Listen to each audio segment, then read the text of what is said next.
You ever tell yourself, it's just entertainment? Like, I'm just scrolling to relax, it's not that deep? Yeah, most of us do. We treat it like background noise. But what if that scroll is actually shaping you?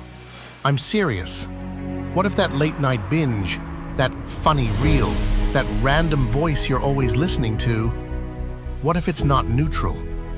What if it's slowly numbing you, hardening your heart, distorting what you love, and dragging you to a place you never planned to go? And deep down, you feel it. You know something's off. That addiction feeling is real. But it's easier to just deny it.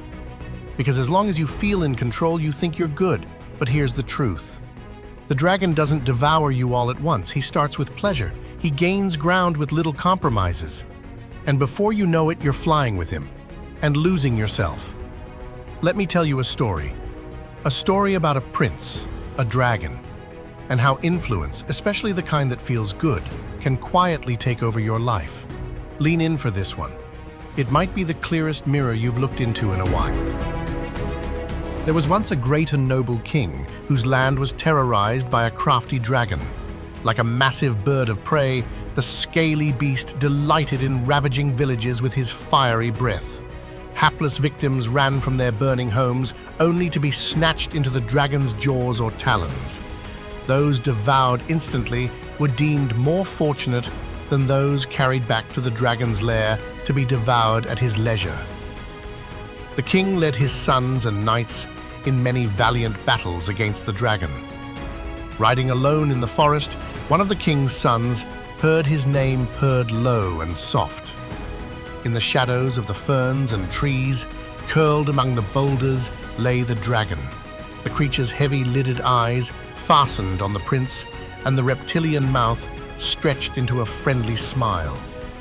"Don't be alarmed," said the dragon, as grey wisps of smoke rose lazily from his nostrils.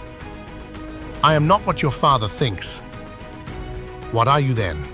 asked the prince, warily drawing his sword as he pulled in the reins to keep his fearful horse from bolting. "I am pleasure," said the dragon. "Ride on my back and you will experience more than you ever imagined. Come now, I have no harmful intentions. I seek a friend, someone to share flights with me. Have you never dreamed of flying? Never longed to soar in the clouds?"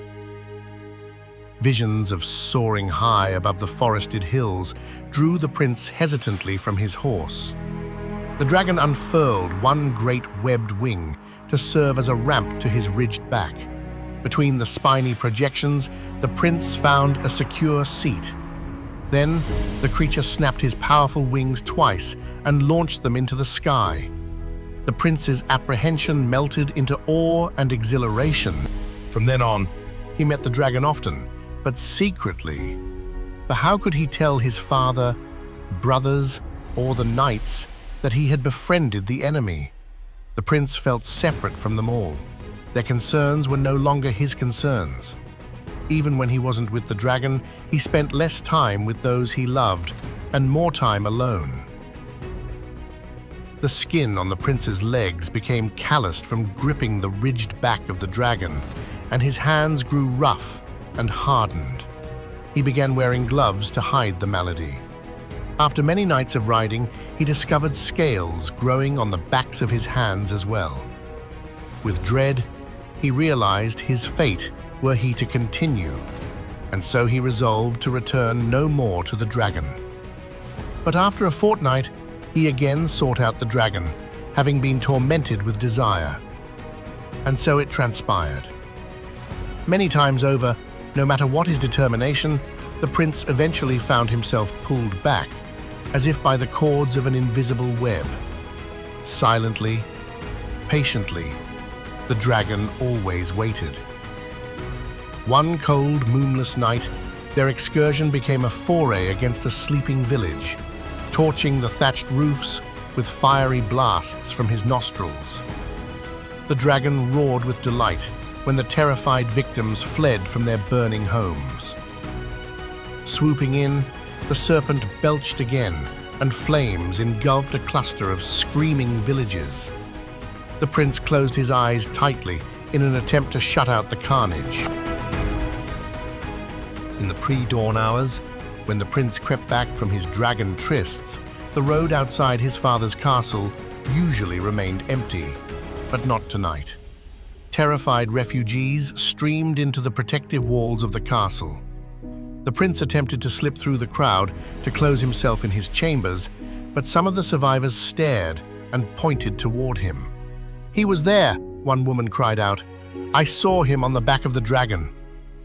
Others nodded their heads in angry agreement. Horrified, the prince saw that his father, the king, was in the courtyard holding a bleeding child in his arms. The king's face mirrored the agony of his people as his eyes found the prince's.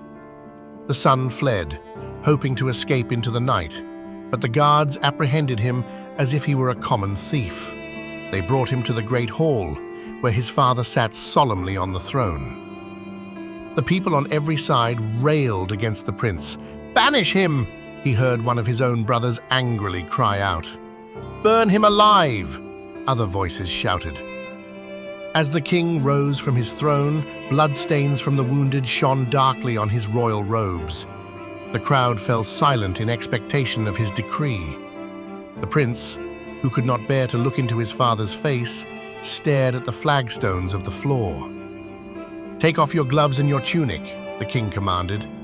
The prince obeyed slowly, dreading to have his metamorphosis uncovered before the kingdom. Was his shame not already enough? He had hoped for a quick death without further humiliation. Sounds of revulsion rippled through the crowd at the sight of the prince's thick-scaled skin and the ridge growing along his spine. The king strode toward his son, and the prince steeled himself, fully expecting a backhanded blow, even though he had never been struck so by his father. Instead, his father embraced him and wept as he held him tightly. In shocked disbelief, the prince buried his face against his father's shoulder. "Son, do you wish to be freed from the dragon, my son?" The prince answered in despair. "I wished it many times, but there is no hope for me." "Not alone," said the king. "You cannot win against the dragon alone." "Father, I am no longer your son. I am half beast," sobbed the prince. But his father replied, "My blood runs in your veins. My nobility has always been stamped deep within your soul." With his face still hidden, tearfully in his father's embrace, the prince heard the king instruct the crowd. "The dragon is crafty. Some fall victim to his wiles and some to his violence. There will be mercy for all who wish to be freed. Who else among you has ridden the dragon?" The prince lifted his head to see someone emerge from the crowd. To his amazement, he recognized an older brother, one who had been lauded throughout the kingdom for his onslaughts against the dragon in battle and for his many good deeds. Others came, some weeping, others hanging their heads in shame. The king embraced them all. "This is our most powerful weapon against the dragon," he announced. "Truth. No more hidden flights. Alone, you cannot resist him." So, now you've heard the story. And maybe, like the prince, you feel exposed. Maybe you see the scales. Maybe you've been riding with the dragon in secret for longer than you'd like to admit. And now you're wondering, is there still hope for me? Yes, but not alone. This story, The Prince and the Dragon, was written by Melinda Reinecke and quoted in chapter 13 of a book that has the potential to change your life, The Freedom Fight, by Ted Shimer. It's not just a book, it's a battle plan. A Christ-centered, brain science-backed, practical path to real freedom. Whether you're trapped in a cycle of secrecy, battling a pattern of deviant behavior, or just tired of constantly drifting, The Freedom Fight gives you real tools to fight back and heal. Don't just feel convicted, get equipped. The dragon is real, but so is the king, and he still asks, do you want to be free? If your answer is yes, go read the book. Let today be the last time you ride in silence. Freedom is possible, and you don't have to fight alone. And don't stop there. Join us for the live Cabin Devos podcast, where we go even deeper into this theme in a raw, honest conversation. The episode title, Evergreen Faith, Unfollowing the Ungodly.